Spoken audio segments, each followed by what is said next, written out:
there are 5 things you have to know before deciding to move here. Because if one of these, only one of these, is a deal breaker, then you shouldn't move to Dubai. There's another video which I talk about 10 great things, fantastic things about this vibrant city, but it's not all shiny glitter. 5 things. Number 1, permanent residency. There's none. There's no path to forever permanent residency. Like for example, you have in Mexico. When you get the Mexican permanent residency, it never expires. So voila, it's forever. I mean, you need to do something really, really bad to get denied the Mexican permanent residency. But for example, for Dubai, you need to keep renewing 2 years and 2 years. For example, the path of joining a company and hiring yourself as a manager, or you have the 10-year if you own real estate here in Dubai, but it's not forever. You're always tied to having employment, having your own company, having real estate. What if you sell it? That's the thing. So this is something you need to consider.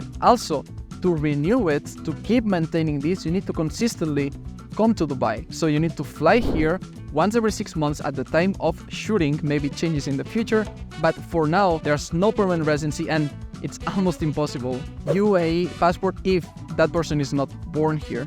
So like in other countries, Mexico, Brazil, Paraguay, you can get it after some time, or in other countries via marriage or having a kid, or investment like in Turkey with real estate, the Caribbean countries, even Serbia.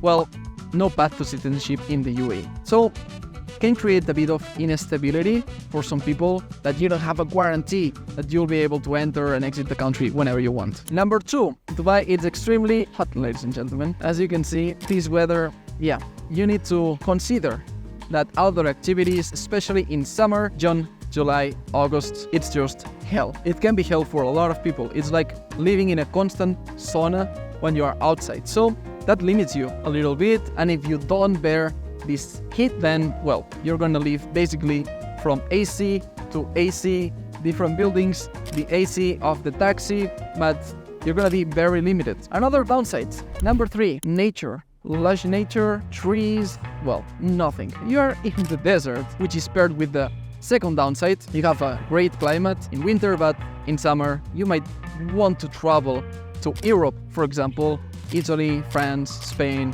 Greece, which is pretty close from here, and enjoy more. But no nature here in Dubai, it's desert. You have a couple rocks to climb, you have some things to do, but you are pretty limited, and you have more like buildings, especially here in Dubai. So if you don't like this urban scene, you're not comfortable with that, well, that's something to be considered. Number 4, Dubai, it's a cultural melting pot, and if you are not somebody with an open mind that can understand and accept a wide range of nationalities, from Asian people, Chinese, Japanese, I see them all the time here.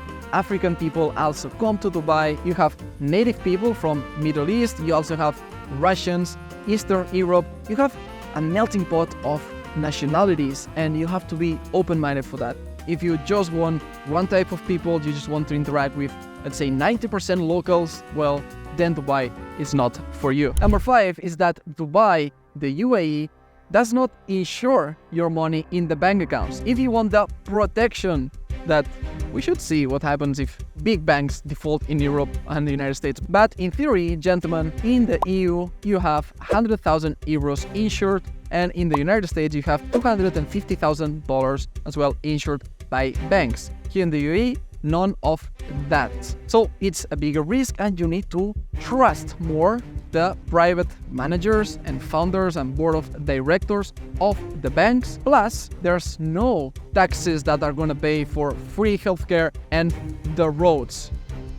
So here in Dubai, more things are private, you pay for the services you need, and the government does not require you to pay taxes to fund anything, like in Europe or the States or Canada, Australia, UK. So for millionaires, this is usually not a problem, and to be honest, here in Dubai, everything, the private, healthcare, education, it's really, really good. It's a 0% tax country. Oh, what about the roads? Habibi, just come to Dubai and you're gonna see that the roads are fantastic. Maybe it's also not that bad of a thing that you come here and travel to Dubai to realize that taxes are not used to pay roads, but that's for another video. So now the bonus is that if you love paying taxes and you are against this movement, oh, you should pay taxes, well, In Dubai, you pay taxes, you pay 5%, for example, for this tea, I'm paying a 5% in taxes.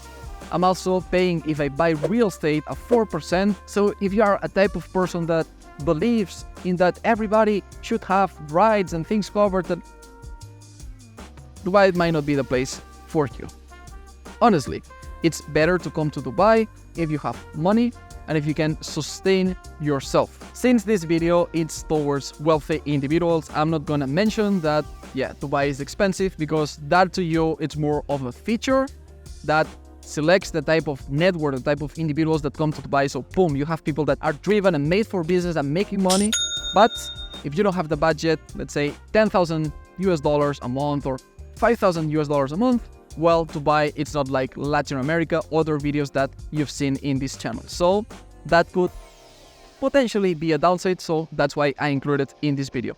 But that's pretty much it. The rest, it's really, really good. Life here in Dubai, you have beautiful landscape, you have leisure, and if you want to know my personal list of the best things about Dubai and the UAE, you can check this video over here. Gentlemen, Miquel Gironès from this vibrant city of Dubai. Be extraordinary, and check out the 10 benefits over here.